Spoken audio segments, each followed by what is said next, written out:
स्वागत। कैसे हो आप सब? आई होप आप सब अच्छे होंगे। So I am your maths educator, your English educator and your loving दीदू। Welcome to all of you in your channel brilliant classes. So guys, आज के इस वीडियो में हम पढ़ने वाले हैं क्लास 12 मैथ्स के chapter number 5 continuity and differentiability को। सो ये जो चैप्टर है मेरे बहुत से भाई बहनों को डिफिकल्ट लगता होगा, लेकिन अब से तुम्हें डिफिकल्ट नहीं लगेगा क्योंकि तुम्हारी दीदू तुम्हें पढ़ाने वाली है। सो गाइस, आज के इस वीडियो में हम पढ़ने वाले हैं एक्सरसाइज 5.1 का टोटल इंट्रोडक्शन, टोटल कॉन्सेप्ट। जितना भी कॉन्सेप्ट तुम्हारी एक्सरसाइज 5.1 के अंदर यूज होने वाला है वो आज की वीडियो में हम कंप्लीटली सॉल्व करेंगे एंड अच्छे से तुम्हें समझाने की कोशिश भी करूंगी। तो फर्स्ट टॉपिक तुम्हारा आता है कंटिन्यूटी का।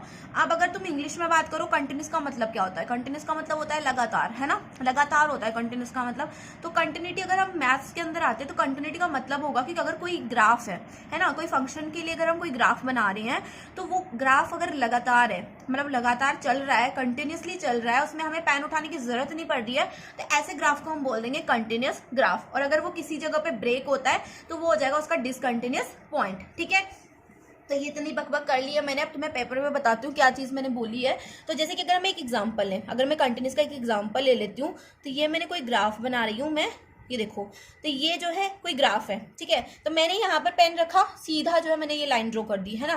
तो ये यहाँ से हमें क्या दिखा कि ये ग्राफ क्या है? एक कंटिन्यूस ग्राफ है ना। किसी भी पॉइंट पे ये ब्रेक नहीं हो रहा, चाहे मैं ये वाला पॉइंट ले लूँ, चाहे ये वाला पॉइंट ले लूँ, चाहे ये वाला पॉइंट ले लूँ, चाहे ये वाला पॉइंट ले लूँ, किसी भी पॉइंट पे ये ग्राफ ब्रेक नहीं हो रहा। तो ऐसे ग्राफ को हम बोल देंगे एक कंटिन्यूस ग्राफ। ठीक है, सब अगर ऐसे ही मैं दूसरा एग्जांपल लेती हूँ, मैंने दूसरा ग्राफ प्लॉट करा, यहाँ पर मैंने क्या किया, ये मैंने ग्राफ बनाया।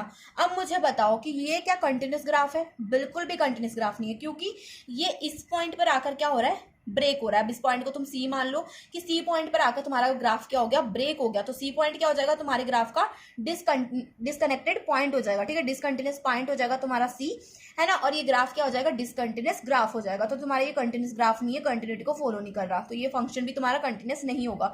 मतलब अगर हमने किसी फंक्शन के लिए ये ग्राफ प्लॉट करा था तो वो फंक्शन क्या है? कंटिन्यूस नहीं है। ठीक है, तो अगर मैं ऐसे ही तुम्हारे लिए दूसरा एग्जांपल हूँ, जैसे कि साइन एक्स का अगर हम ग्राफ बनाए, तो साइन एक्स का ग्राफ आई थिंक तुम्हें सबको याद होगा, सबको साइन एक्स का ग्राफ आता भी होगा, है ना। तो देखो एक बार बना के देखते हैं साइन एक्स का ग्राफ। मुझे लगता है तुम्हें पता होगा सबको, तुमने 11th में पढ़ा भी है वैसे। और अगर नहीं भी पढ़ा तो टेंशन लेने की जरूरत नहीं है, क्योंकि इतना ज्यादा यूजफुल भी नहीं है। मतलब वैसे तो यूजफुल है, लेकिन तुम्हें इतना ज्यादा टेंशन लेने की जरूरत नहीं है। तो साइन एक्स का अगर ग्राफ बनाए तो साइन एक्स का ग्राफ जो है 0 से स्टार्ट होता है ना। तो 0 से स्टार्ट होता है, मतलब ग्राफ कुछ ऐसा चलेगा, ऐसा जो है तुम्हारा साइन एक्स का ग्राफ होने वाला है ना। फिर यहाँ से भी ऊपर चलता जाएगा, इन्फिनिटी तक जाता है ना। तो इन्फिनिटी तक जाता है, तो ऐसे जाता रहेगा जाता रहेगा। तो ये ग्राफ जो है कंटिन्यूस है ना। यहाँ से लेकर तुम यहाँ तक देखो, 0 से 2 पाई तक की अगर तुम एरिया को कवर करो तो यहाँ तक तुम्हारा ग्राफ क्या है? एक कंटिन्यूस ग्राफ है। कहीं पर भी ब्रेक नहीं हो रहा, कहीं पर भी एक ऐसा पॉइंट हमें देखने को नहीं मिला जो क्या हो, इसका डिस्कनेक्ट पॉइंट हो, कहीं पर भी नहीं है ना। तो ऐसे ग्राफ को हम बोल देंगे कंटिन्यूस ग्राफ। और यही होती है तुम्हारी कंटिन्यूटी। ठीक है, कंटिन्यूटी यही होती है, कोई बड़ी बात नहीं कंटिन्यूटी में। तब देखो मैंने साइन एक्स का ग्राफ तुम्हें बना के दिखा दिया, ये फंक्शंस का मैंने ग्राफ बना के दिखा दिया, लेकिन क्या हम सभी फंक्शंस का ग्राफ बना सकते हैं? बिल्कुल भी नहीं बना सकते, है ना। सभी फंक्शंस का ग्राफ बनाने बैठेंगे तो रात हो जाएगी क्वेश्चन को करते करते। तो इसका एक जो है सिंपल जो है तरीका ढूंढा है मैथमेटिशियंस ने।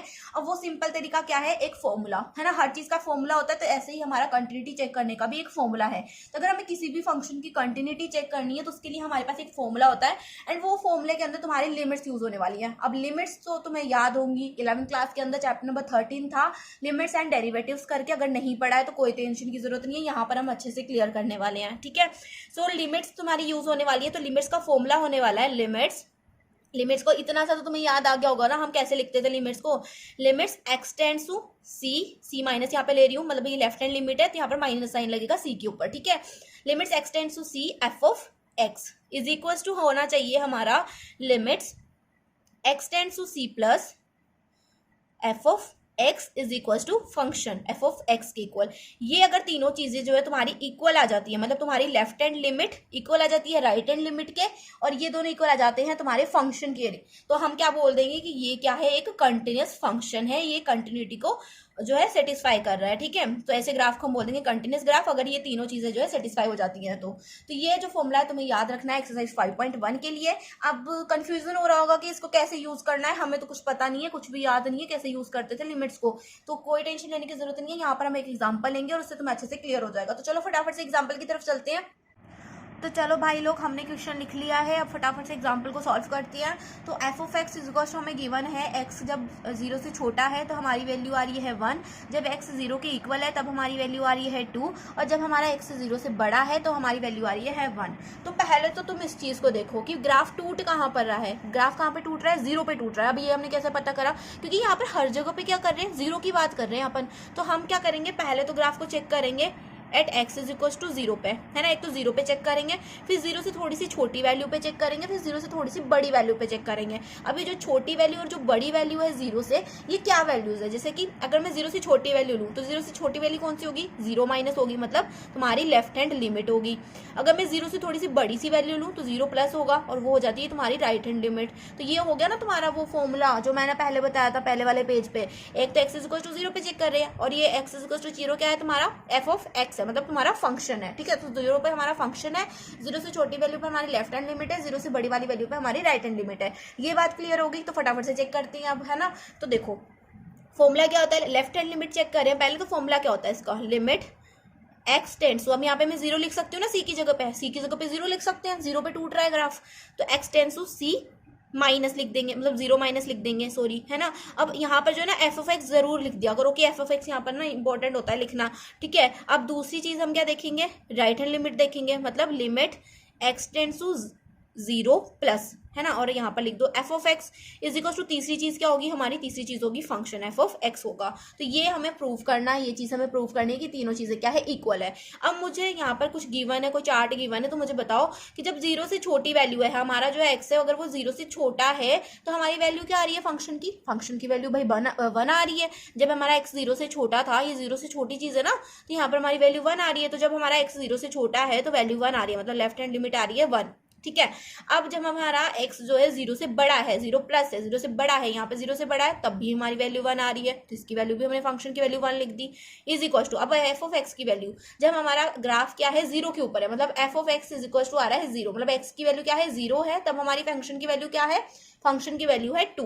अब मुझे बताओ क्या तुम्हारी left hand limit, right hand limit और फंक्शन की वैल्यू क्या सेम आ रही है? बिल्कुल भी नहीं आ रही है यार। लेफ्ट हैंड लिमिट और राइट हैंड लिमिट तो सेम है। यहाँ पे तुम लिख दोगे left hand limit is equal to right hand limit, but जो तुम्हारी फंक्शन की जो वैल्यू है वो क्या है? इक्वल नहीं है, f of x is not equal. तो इसको हम बोल देंगे कि ये ग्राफ क्या है? डिसकंटिन्यूअस है, ठीक है। ये ग्राफ क्या है? डिसकंटिन्यूअस है। और टूट कहाँ पर रहा है? जो ब्रेकिंग पॉइंट है वो है 0। 0 इज अ ब्रेकिंग पॉइंट, है ना। 0 क्या है? हमारा टूटने वाला जो पॉइंट है, ग्राफ कहाँ से ब्रेक हो रहा है? तो 0 से हमारा ग्राफ ब्रेक हो रहा है। तो ये तो हमने फर्स्ट एग्जांपल लिया। अब मैं तुम्हें एक सेकंड एग्जांपल लेके देती हूँ। तो आई होप तुम्हें फर्स्ट एग्जांपल से थोड़ा सा तो आइडिया मिला होगा कि कैसे हमें जो है लिमिट को यूज करना है। तो देखो जो सेकंड एग्जांपल मैंने लिया है थोड़ा सा टफ है, मतलब टफ तो नहीं है, मतलब थोड़ा सा मैंने एक्सरसाइज के अंदर घुसकर मैंने ये एग्जांपल उठाया है। तो f of x is equal to हमें गिवन है एक्स माइनस 5, तो ये हमें फंक्शन गिवन है f of x is equal to x minus 5। अब मुझे बताना है कि ये क्या है? एक कंटिन्यूअस फंक्शन है। तो पहले तो मुझे कुछ लेट करना पड़ेगा। अब मैं लेट क्या करूंगी? Let x is equal to c be any arbitrary point. ये मैंने चीज लेट कर ली। अब सी क्या है? सी यहाँ पर लिमिट है, वो जो ये लिमिट है ना 0 वाली, ये मैंने सी लेट करी है ना। जो हमने नॉर्मल जनरल फॉर्मूला में सी ही लिखा था, तो मैंने यहाँ पे भी सी लेट कर लिया। तो मैं ए बी सी डी जो मर्जी लेट कर लेना। तो ये देखो हमने एक लेट कर लिया कि जो लिमिट है हमारी, मुझे फंक्शन की मतलब लिमिट गिवन नहीं थी ना, तो मैंने जो है लिमिट जो है गिवन कर ली कि let x is equal to c be any arbitrary point. Given नहीं करी, मतलब लेट कर ली। तो अब देखो अब हम आगे क्या करेंगे? मैं यहाँ पर लिखूंगी limit x tends to c minus लिख देंगे लेफ्ट हैंड लिमिट के लिए, और एफ ऑफ एक्स लिख देंगे। अब ये मैं एफ ऑफ एक्स ही लिख रही हूँ, एक्स माइनस 5 नहीं लिख रही हूँ। मैं बता रही हूँ तुम्हें कि मुझे क्या क्या चेक करना है। फिर हम लिखेंगे limit x tends to c plus f of x, फिर उसके बाद में हम लिखेंगे एफ ऑफ एक्स। तो ये चीजें मुझे प्रूव करनी है ना, इक्वल प्रूव करनी है कंटिन्यूअस बताने के लिए। तो limit f of x x c minus क्या हो जाएगी? ये देखो ये हो जाएगी हमारी लेफ्ट हैंड लिमिट। तो limit x tends to c और एफ ऑफ एक्स की वैल्यू है x माइनस 5, तो यहाँ पर x माइनस 5 लिख देंगे।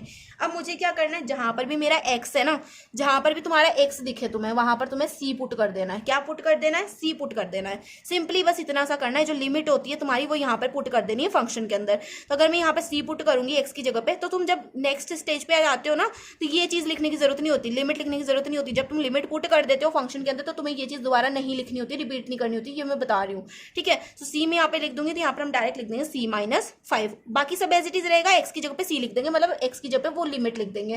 तो ये तो हो गया हमारा लेफ्ट हैंड लिमिट। अब अगर मैं राइट हैंड लिमिट की बात करूँ c प्लस की, तो इसको भी लिख देते हैं। तो limit x tends to c plus, अब एफ ऑफ एक्स तो चेंज थोड़ी ना होगा, राइट हैंड लिमिट के लिए भी एफ ऑफ एक्स यही है, x माइनस 5 है, तो यहाँ पर भी x माइनस 5 लिख देंगे। और c जो है यहाँ पर हम x की जगह पे पुट कर देंगे सेकंड स्टेप के अंदर। तो मैंने यहाँ पे c लिख दिया, यहाँ पे जगह c plus 5, sorry c minus 5, c minus 5, वही फंक्शन हमने यहाँ पे लिख दिया, c माइनस 5 लिख दिया। तो ये मेरा राइट हैंड लिमिट भी आ गई। अब मैं अगर फंक्शन की वैल्यू निकालूं, एफ ऑफ एक्स की वैल्यू निकालूं, तो एफ ऑफ एक्स क्या था मेरा, एफ ऑफ एक्स में यहाँ पे लिख रही हूँ, पेज बचा रही हूँ मैं थोड़ा सा। F of x is equal to था हमारे पास में x माइनस 5, है ना। तो f of x is equal to था मेरे पास में x माइनस 5। अब मुझे निकालनी है वैल्यू एफ ऑफ सी की। मैंने क्या बोला, x की जगह पे c पुट करना है, हर जगह पे c पुट कर दो। तो एफ ऑफ एक्स की जगह पे हम लिख देंगे एफ ऑफ c, मुझे c की वैल्यू निकालनी है। तो अगर मैं x की जगह पे भी c पुट करूँ, तो यहाँ पे जगह c माइनस 5। तो अब तुम देखो, ध्यान से देखो, हमारी जो लेफ्ट हैंड लिमिट थी, हमारी जो राइट हैंड लिमिट थी, और जो हमारी फंक्शन की वैल्यू थी, वो तीनों क्या आ रही है, सेम आ रही है। तो इस जगह पे हम लिख देंगे कि ये फंक्शन क्या है, कंटिन्यूस फंक्शन है। ऊपर वाला डिसकंटिन्यूस का एग्जाम्पल था, नीचे वाला कंटिन्यूस का एग्जाम्पल ले लिया है। यहाँ पर लिख देंगे फंक्शन इज कंटिन्यूस, ठीक है। हर जगह पे ये क्या होगा, कंटिन्यूस होगा। ये मैंने प्रूव कर दिया, मुझे प्रूव करना था कि ये फंक्शन कंटिन्यूस है, मैंने प्रूव कर दिया। लिमिट्स का यूज किया सिंपली, और मुझे लगता है तुम्हें अच्छे से क्लियर हो गया होगा, लिमिट्स का फंडा क्लियर होगा क्या कि लिमिट्स कैसे यूज करनी है। और मैं थोड़ी सी, जो मेरी वॉइस है वो थोड़ी सी डगमगा रही है इस वीडियो के अंदर, सो मैं कोशिश कर रही हूँ इसको ठीक करने की। सो गाइस, यहाँ पर जो है हमारा जो फर्स्ट एक्सरसाइज है 5.1, उसके अंदर जितना भी जो तुम्हारा कॉन्सेप्ट यूज होने वाला है कंटिन्यूटी से रिलेटेड, वो हमने पढ़ लिया। पहली चीज कंटिन्यूटी होती क्या है, कोई भी ग्राफ के अंदर हम कंटिन्यूटी कैसे चेक करेंगे, वो चीजें हमने इस वीडियो के अंदर देख ली है। तो कंटिन्यूटी से बोलेंगे, जो भी ग्राफ अगर ब्रेक नहीं हो रहा है किसी भी पॉइंट पे, सिंपली मक्खन की तरह जो है तुम्हारा पेन स्मूथली चल रहा है, कहीं पर भी पॉइंट पे ब्रेक नहीं हो रहा है, रुकना नहीं पड़ रहा है तुम्हें, तो ऐसे ग्राफ को बोल देंगे कंटिन्यूअस ग्राफ। उसके लिए कंटिन्यूटी निकालने का फॉर्मूला होता है limits x tends to 0 f of x is equal to limits x tends to 0 f of x is equal to f of x. ये हमारा जो है फॉर्मूला होता है, एंड ये हमें यूज करना होता है हर क्वेश्चन के अंदर। तुम यही फॉर्मूला यूज करने वाले हो एक्सरसाइज 5.1 के अंदर। तो अब जो क्वेश्चन होंगे वो हम नेक्स्ट वीडियो के अंदर सॉल्व करेंगे। तो अगर वीडियो अच्छी लगी हो तो बाकी की वीडियोस चेकआउट कर लेना। एंड मैं तुम्हें इंपॉर्टेंट बात बता रही हूँ, अगर तुमने चैप्टर नंबर 1 को नहीं पढ़ा है पहले से, तो तुम रिवाइज, जो मैंने रिवीजन बेचे से स्टार्ट करे हैं, वहां पर जो मैंने चैप्टर नंबर 1 की जो रिवीजन कराई है, वो उस वीडियो को देख लेना। छोटी सी वीडियो है 45 मिनट्स की, तुम्हारा पूरा जो चैप्टर है वो क्लियर हो जाएगा with concept and with examples के साथ में। तो अगर वीडियो नहीं देखी तो वीडियो देख लेना। ऐसी ही प्यारी सी वीडियोस के लिए सब्सक्राइब कर लो तुम्हारे चैनल ब्रिलियंट क्लासेस को, एंड थोड़ा सा सपोर्ट अपनी दीदी को दिखा देना, ताकि मैं भी थोड़ा सा मोटिवेट हो जाऊँ।